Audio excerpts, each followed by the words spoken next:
At exactly 3:04 in the morning, my motion camera turned on. It caught a figure walking out of the cornfield, slowly, jerkily, like it didn't know how to use its legs. But it wasn't the movement that terrified me. It was the face, or the lack of one. It had no eyes, no mouth, just a smooth gray surface, like stretched skin pulled tight over a skull. That was the last time I stayed in that house.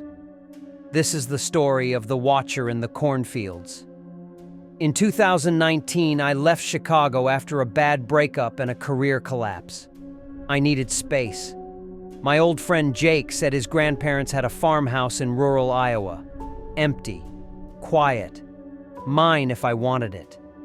The place was in a town called Marion Ridge, so small Google Maps barely marked it. The house sat on 5 acres surrounded by corn. No streetlights, no neighbors, no noise.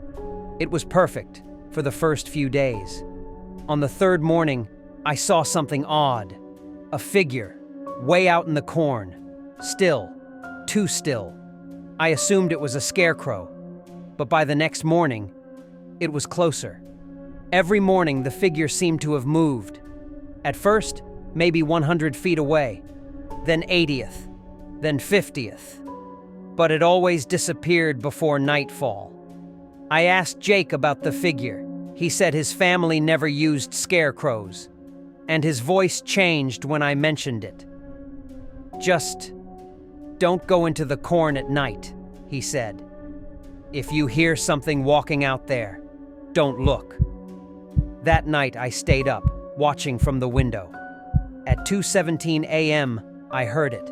A dragging sound, soft, deliberate, like fingers brushing the side of the house. I turned on the porch light. The figure was standing right at the edge of the corn.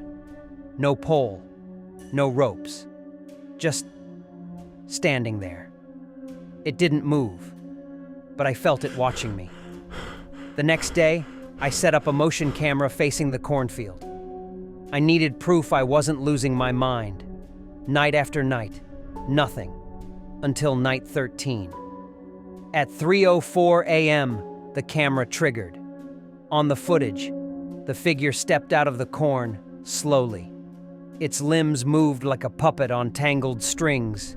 Then it turned to the camera. The face was blank, no features, just a stretched, pale, gray surface where eyes and a mouth should be. I didn't sleep. I didn't eat. I just watched that clip again and again, frozen.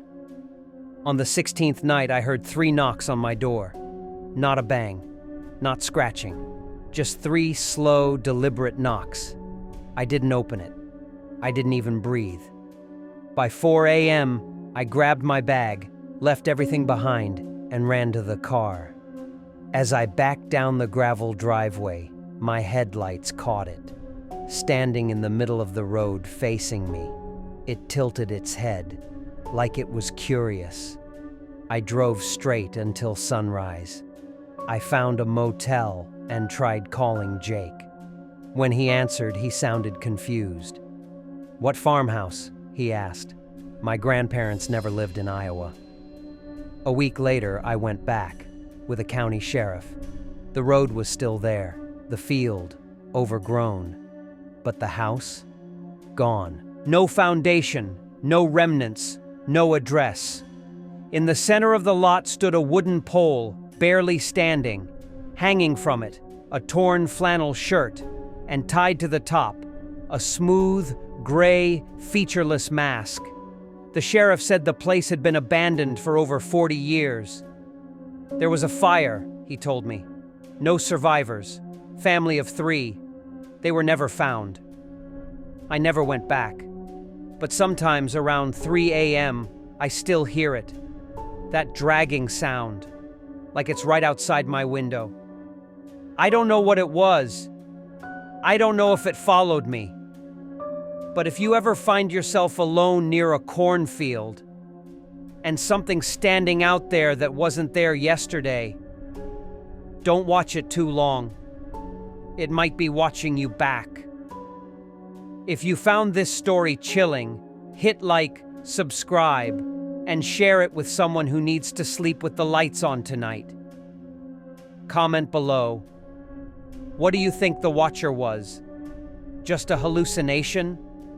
Or something worse?